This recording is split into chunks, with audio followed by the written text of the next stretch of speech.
வன்னியர் சமூகத்தைச் சேர்ந்த ஒருவரை வேட்பாளராக நிறுத்துவதுடன் ஆந்திர எல்லைப் பகுதியில் உள்ள தெலுங்கு பேசும் மக்களின் வாக்குகளையும் கவர பாஜக திட்டமிடும். இங்கு யாதவர், முக்குளத்தோர் மற்றும் தலித் சமூகத்தினர் அதிக அளவில் உள்ளனர். மதுரையில் யாதவர் மற்றும் இதர பிற்படுத்தப்பட்ட சமூகத்தினர் பாஜகவிற்கு ஆதரவாக திரும்புவதற்கான வாய்ப்புகள் அதிகம். எனவே இங்கு சமூக அடிப்படையிலான வேட்பாளர் தேர்வு மிக கவனமாக இருக்கும்.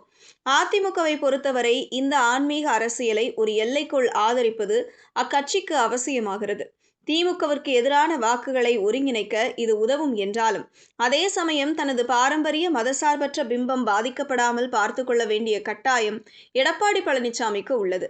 வேல் யாத்திரை முதல் தற்போது திருப்பரங்குன்றம் தீப விவகாரம் வரை முருகன் என்ற அடையாளத்தை மையப்படுத்தி பாஜக எடுத்து வரும் முயற்சிகள் 2026 தேர்தலில் வாக்குகளாக மாறுமா என்பது பெரிய எதிர்பார்ப்பை ஏற்படுத்தியுள்ளது. அறுபடை வீடு தொகுதிகளில் காவி அலை வீசுமா அல்லது திராவிட கோட்டைகள் நிலைத்து நிற்குமா என்பது தேர்தல் முடிவுகளில் தெரிந்துவிடும்.